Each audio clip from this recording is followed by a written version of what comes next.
Hi, Cecilia. Hi, Sam. Did you imagine when you were producing I Am Greta a few years ago? Now here you are with an impact campaign. How has the journey been for you? It's been overwhelming, I guess. Yeah, as you said, I mean, it all started back in 2018 when Greta did her first day of school strike. And at that point, we thought it would be just a short about this very special girl taking such a, hard stance on the climate issue.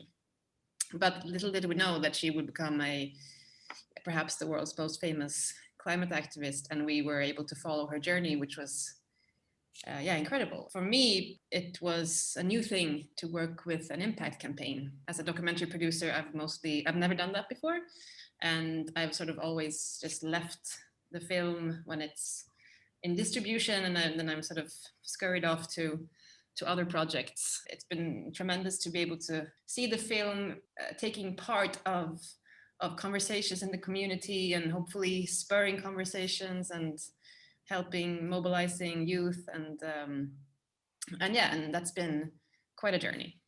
Well, I'm very honored and happy that I got to work with you in your first impact campaign.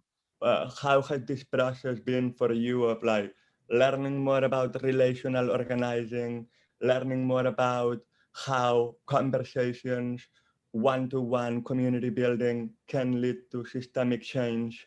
Since the Fridays for Future movement and the climate strike movement was such a physical campaign of demonstrations and of physical gatherings, a big part of our thinking back then was to organize screenings and discussions in real life. So when we had to change our strategy around that, it was quite daunting, to be honest. But I think thanks to also you guys and the Yeah team, we've been able to instead sort of tap into maybe communities that we wouldn't have reached otherwise, which has been very inspiring, and also work more around creating sort of ways for different organizations to find each other.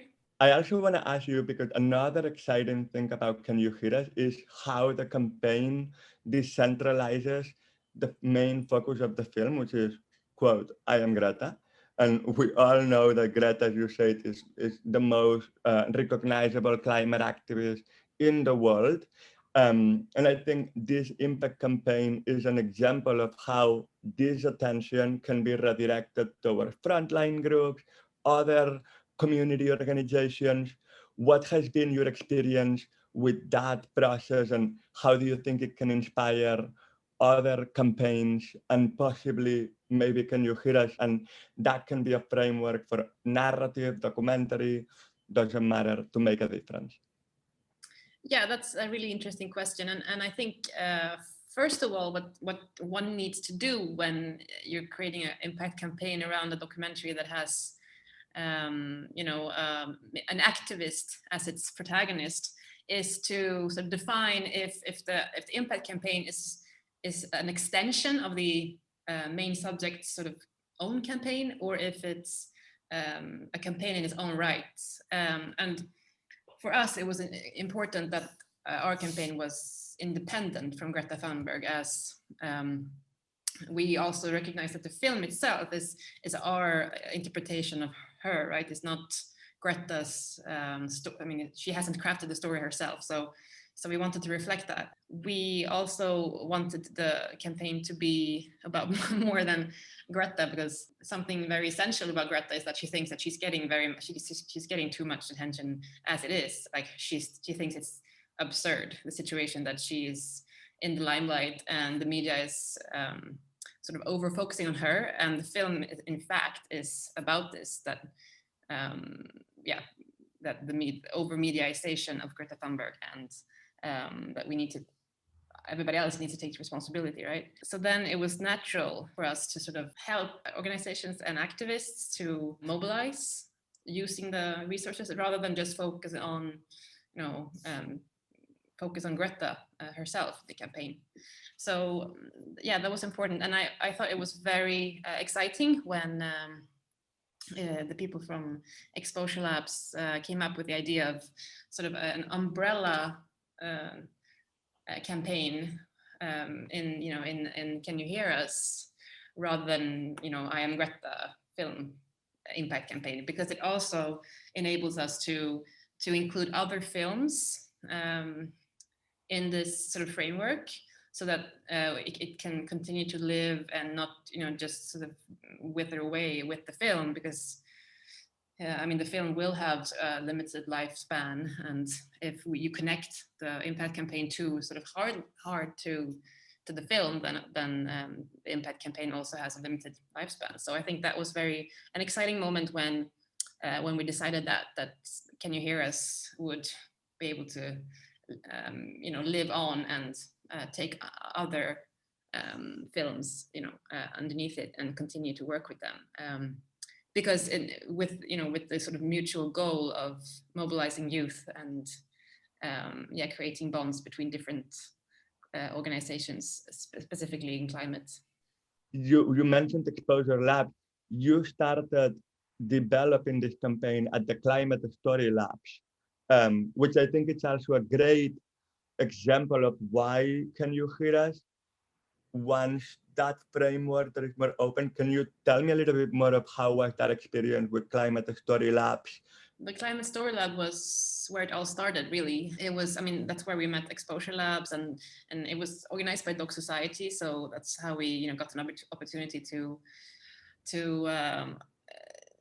just, look inside how a campaign like this could look like. And none of us, me or Nathan, the director, had any experience of impact campaigns or impact work at all, actually. So it was just felt very reassuring to be among so many other filmmakers and researchers and impact producers that had could help and guide us and give ideas, and not, of course, and to mention also the financiers. And we were so lucky to meet Perspective Fund that funded a big part of the campaign, and also the 5 Action Star Fund, and yeah, so that was completely essential for the whole thing. So yeah, I can just recommend everybody to apply for any Climate Story Labs that are out there. I know they're proliferating, right, and becoming more and more.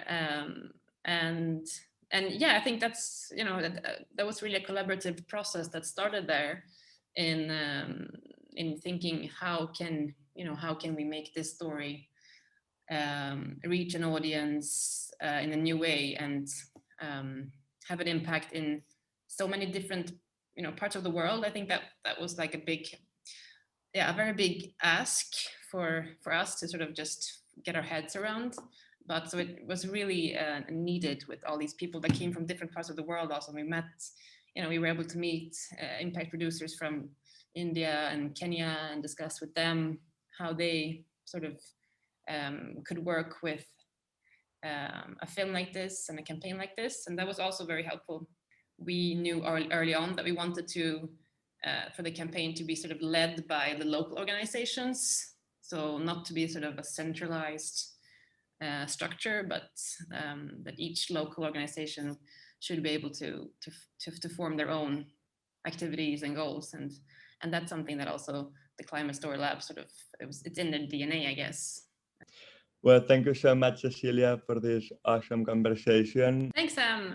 It's been so great to be working with you, and it's still going on, right? So I'm just looking forward to the continuation and to see you in Stockholm.